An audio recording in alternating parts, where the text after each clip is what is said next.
l'école de Régniès. Le mobilier domestique, c'est une typologie des meubles français du Moyen-Âge jusqu'au début du XXe siècle. Alors, il y a quelques mises en contexte de meubles, mais bon, je vais aller plus loin peut-être.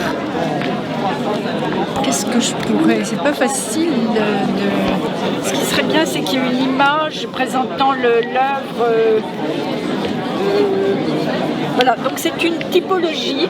C'est pas un ouvrage historique sur le mobilier. Je présente des meubles de toutes époques, mais le principe de classement, c'est un principe de type d'œuvre. Alors, il y a les lits de repos, les sièges, etc. Et puis, en fin de deuxième volume, on a les meubles combinés qui combinent plusieurs fonctions. Par exemple, les sièges qui se transforment en lit, les armoires qui forment une paroi dans une maison, comme en Bretagne par exemple. C'est un trône, donc on voit une scène qui date en l'occurrence de la deuxième moitié du XVe siècle et qui permet de voir le contexte d'utilisation. Ce sont les berceaux, les différents types de berceaux. Ce sont des exemples parmi d'autres. Les meubles pour enfants, effectivement, ont eu un certain succès. Ça s'appelle des promenoirs, c'est-à-dire que l'enfant se promenait avec vous voyez, un petit cercle sur roulette et l'enfant pouvait avancer tout seul dans la salle. Table de nuit de voyage. Alors, j'étudie les types de meubles et les formes parallèlement.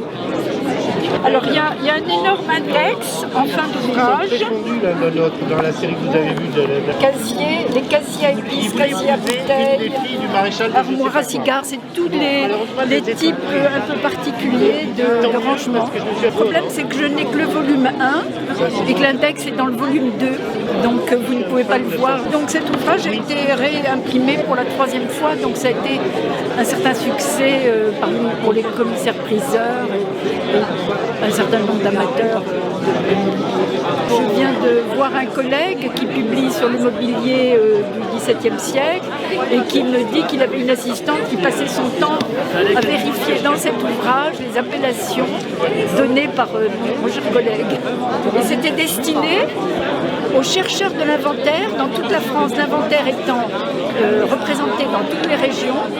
Cet ouvrage a été fait pour que tous les chercheurs emploient le même vocabulaire pour l'informatisation des données de façon à retrouver systématiquement les œuvres, même si sur le plan local elles avaient une autre appellation qui à ce moment-là était aussi mentionnée, mais on avait un cadre de classement.